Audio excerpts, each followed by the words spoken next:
This is Russ. I'm on the 3 Mile Path. Yeah, coming here, I ran into a new friend, Greg. He has an electric XP as well, XP 2.0, kind of like Donut Jim. And so we stopped and talked for a while.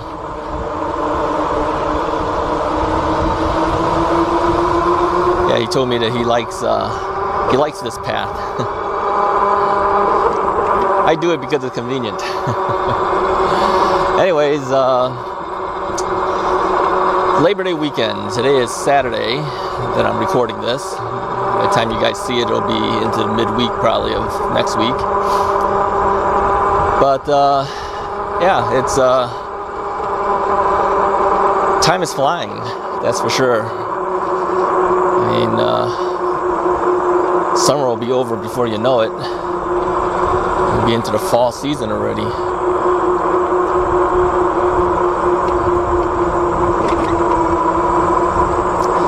So I was thinking, what was I gonna do going forward? Because I don't plan to ride my bike in the winter. As far as the fall, I'll continue on as long as I can. Oh, some heavy traffic here.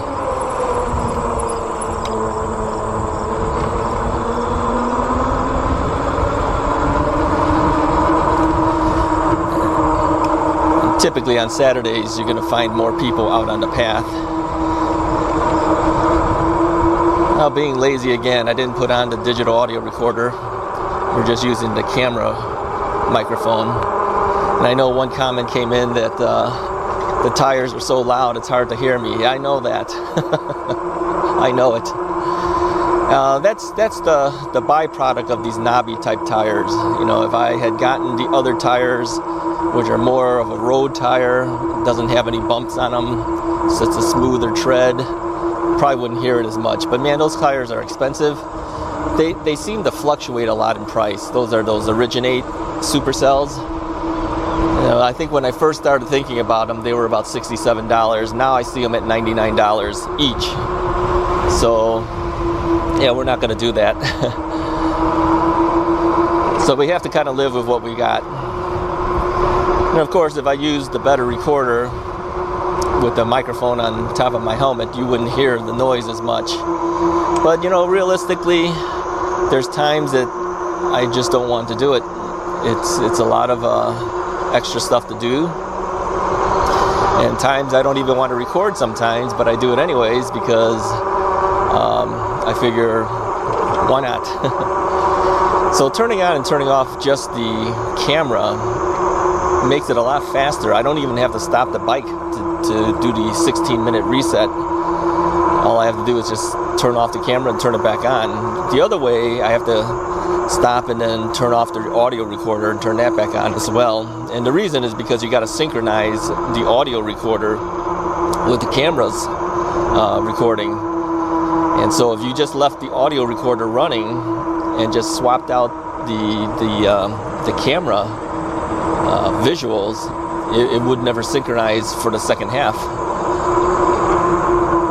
So to make life easy, sometimes I will just use the camera microphone, even though I know that that's a little harder to hear. So apologize for the additional noise and quality not being as good, but it's either that or don't record at all some days.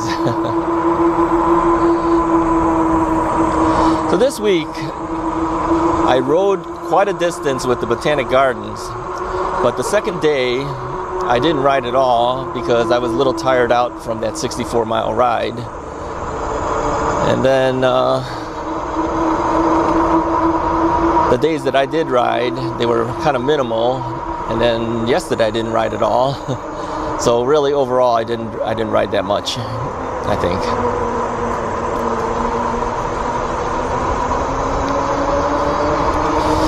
So we're at 2,009 miles at this point because we broke the 2,000-mile barrier on the last ride.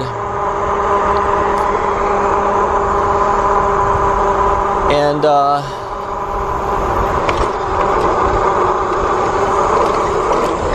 it's always bumpy. It's always bumpy by the bridge. It's really windy right now. But I'm finding that this dead cat filter on top of the microphone of the camera does work quite well. It does cut down a lot of that wind noise. And so that's why I'm able to do it now with just the camera if I needed to do a quick recording. Yeah, little things you learn, you know. Somebody asked me recently, you know, which harness I use, the chest mount harness I use. You know, I think I'll put that in the description of my videos going forward as well. You can put a GoPro on it. You can use a regular point and shoot camera like I have right now. They give you a tripod mount type adapter to go with it, so you can go either way.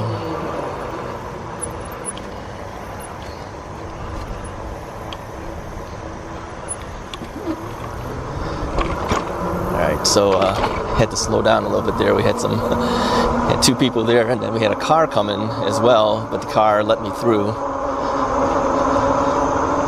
Yeah, whenever that happens, you know, just slowing down like that to a crawl, your balance has to be good or you're going to fall off the bike. Now, I would never have been able to do that in the early stages of owning this bike. But as I've mentioned recently, I've gotten better riding the bike and balancing the bike. Yeah, these bikes are heavy. Today I didn't bring the big chain because I know that I'm not going to lock the bike up anywhere. Not that I've really locked the bike up anywhere anyways. I've only done it once. But having the chain with it gives you the option to do so if you have to. But today's ride, I knew it was just going to be a relatively easy ride, and I wasn't going to get off the bike at all.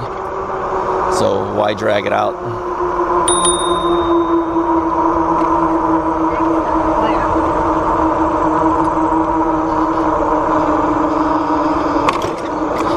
And sometimes you hit the bell and there's absolutely no reaction from the people.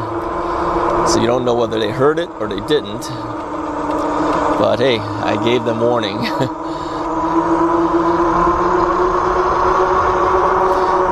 There's a meme that I saw that I won't post it because it's not mine, but there was a meme.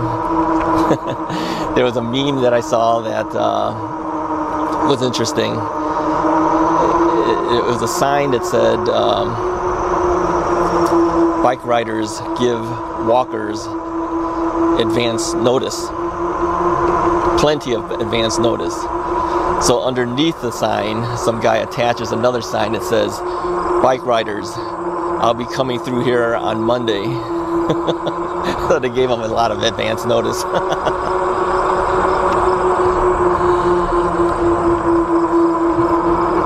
Yeah, it was funny to me. It may not be funny to you.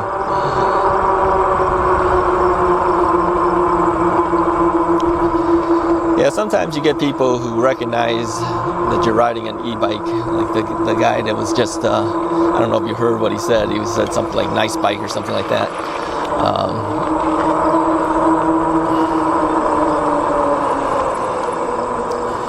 Yeah, they recognize that you're riding an e-bike. Some people will yell out at me, others will give me a good head nod or something. You know, these e-bikes, some of the companies now are trying to make bikes not look like e-bikes. I know there's a company that's selling bikes under the Mercedes-Benz name. I think it's in cooperation with Mercedes-Benz. I think they licensed it or something. They licensed the name. But these bikes look just like regular bikes. You would never know that they had a battery on it at all. But I looked at the specifications of that, and they were pretty expensive bikes. They start at $2,000. They work up to $4,000 something. But I think they're kind of underpowered. I mean, they made them look specifically like regular bike with no battery on it. But man, you're paying a lot of money, and the motor is a underpowered motor. The battery is a small, very small battery, so you don't have a lot of range. So, you know, if you don't want people to know you're riding an e-bike, then of course that would be something worth considering. But considering the cost of that thing, I kept thinking, I think I'll live with what I have. Costs a little bit less, a lot more powerful, and a lot more range. Yeah, really, you need a second battery. Even talking to Greg when he was riding his bike, he was mentioning that he's thinking also to maybe get a second battery too, because really, if we don't have that second battery with us, we really can't go any distance. And so unless you want to stay around your home area and ride, or unless you have a bike rack and you're willing to, drive your bike out somewhere and then ride, you need some battery power and just to get the long range. So I'm thinking, for most people when they first start out with their e-bikes, what they give you is sufficient to get you started. But later on, after you've ridden for a while, you're going to start thinking, I'm not that tired. I can probably go a little more distance. Oh, my battery won't give it to me though. So that's when you start thinking maybe I should buy a second battery. Let me give you some additional advice too. If you're well, hold on for a second here.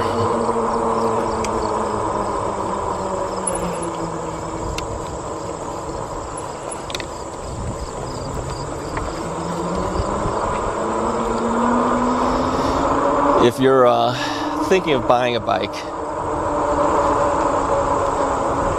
consider buying a rear rack, okay, along with that bike. If it gives it to you, great. If it doesn't, consider buying one, because having that rear rack allows you to mount stuff like a second battery. And believe me, you're going to want that second battery, because you're going to find that you're not tired out hardly at all riding an e-bike. And so then you start thinking that you can go some distance, but then the loss of the range is going to be the thing that's going to stop you from doing it.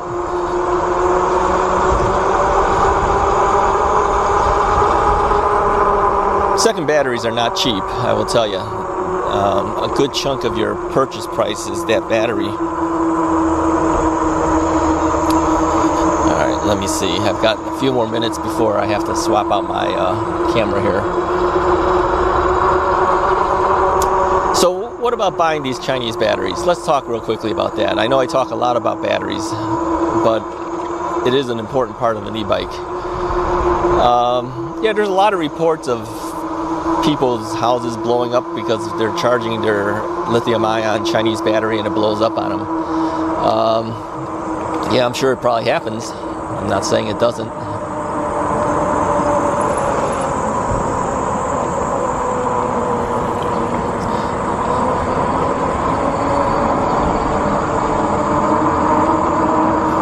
But the way I look at it is,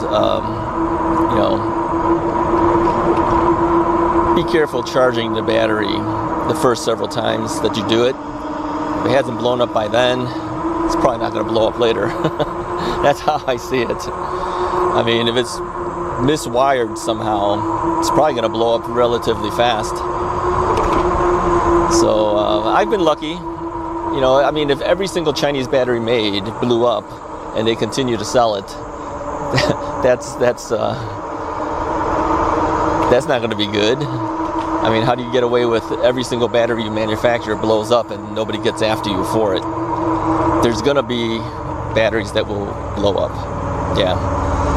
And I know that some have said, just stick with the manufacturer's battery. But you know what? Those guys charge an arm and a leg for their original batteries. And there's no reason for them to be that expensive, quite frankly. They can charge less, but they don't.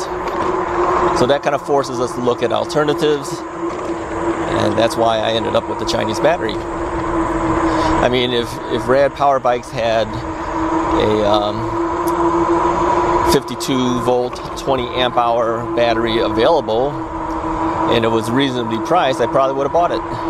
But they don't, and they're not reasonably priced, so I didn't buy it. But I had full intention of buying their battery. it would have been easier. I would not have to splice the stuff and solder connectors and everything, and all that. I mean, for me, it's not a problem because I know how to do it, but I know a lot of people don't, and so they're kind of stuck, and they know it. Yeah, they don't make it easy for us to consider buying the original battery because it's just so expensive.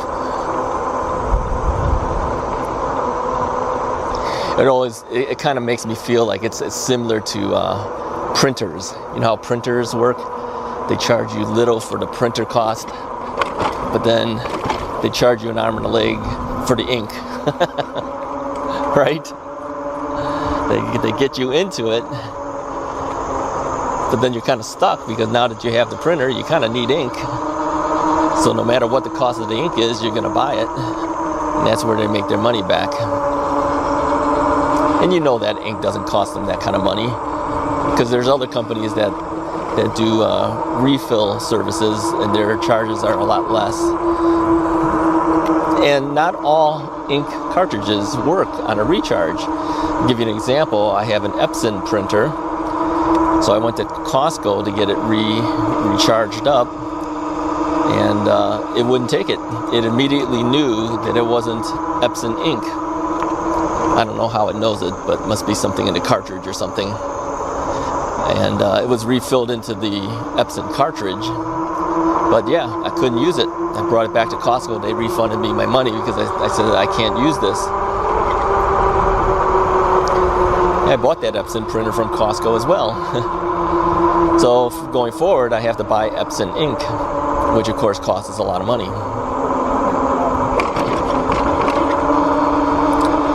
Sometimes you can't win.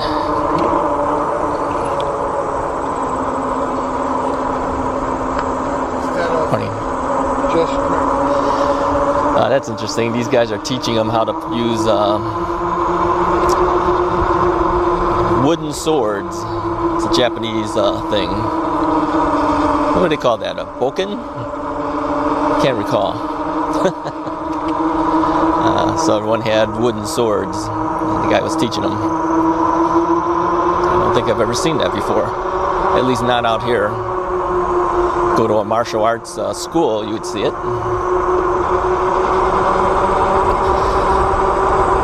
So anyways, I'm just rambling today. Riding, rambling.